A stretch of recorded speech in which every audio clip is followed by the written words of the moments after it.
On August 21st, Noah died as a result of fentanyl poisoning. He was murdered by a drug dealer selling counterfeit Percocet pills. The pill he took contained 8 milligrams of fentanyl, which is 4 times the lethal dose. That was heartbreaking testimony on Capitol Hill this week. And the statistics at the border don't lie. Just in the last few months, more fentanyl has crossed U.S. borders than in 2019 and 2020 fiscal years combined. Arizona Congressman Juan Ciscomani joins us now. Congressman, thank you. It's heartbreaking, the number of Americans, especially young people, who are being poisoned by fentanyl. It is tragic, and it's tragic to see. Thank you. Good morning, Rachel. Thanks for having me on. This is a situation that we live very closely here in our state and also in my community, in my district. I have a border district in the southeastern corner of the state of Arizona, and this is something that we're living every day. Now, fentanyl overdose deaths is the #1 cause of death among young people in Pima County, which is the largest county in my district, and it's devastating. And you hear a lot of stories like the one you just played of accidental overdoses as well, because they're laced with other medications or sometimes other drugs. So this is tragic for our community, and it's tragic for our country as well. Yeah, those poor families.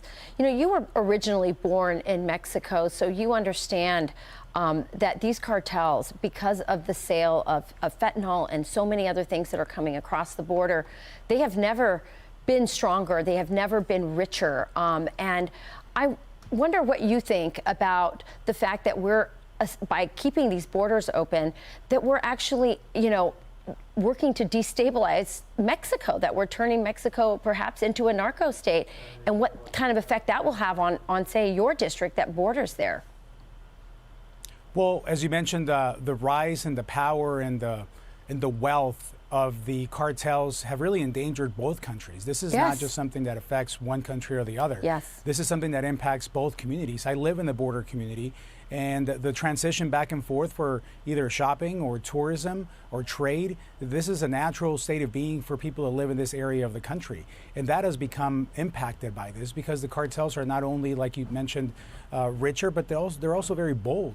They can operate almost without impunity in this area, and this is causing a tremendous issues because of the open border policies of this administration that they continue to fail at, and apparently not addressing still.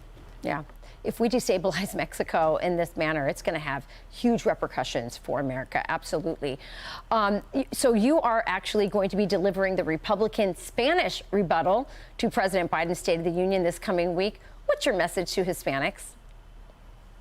We're delivering the Spanish Republican rebuttal to President Biden's State of the Union. I think it's important to do this to reach people from everywhere. You know, when you look at what we have these tools. When people ask me, well, why are we doing this? Because we can. Because really right now Republicans have the tools to reach all kinds of people in Spanish and in English. When you have people like my own family that they speak English, they came to America, learned English, immersed in the culture.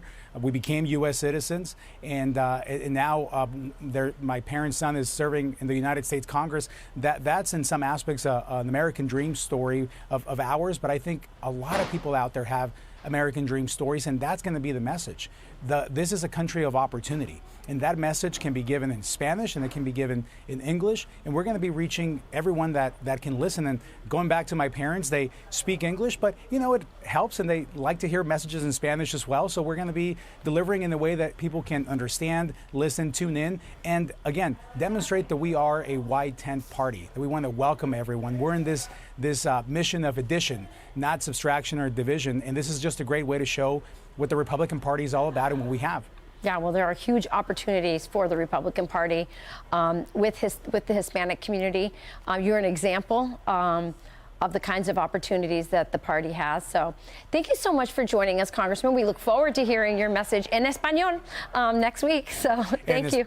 En español, muchas gracias. Thank you so much. Gracias. See you next week. I'm Steve Ducey. I'm Brian Kilmeade. And I'm Ainsley Earhart. And click here to subscribe to the Fox News YouTube page to catch our hottest interviews and most compelling analysis.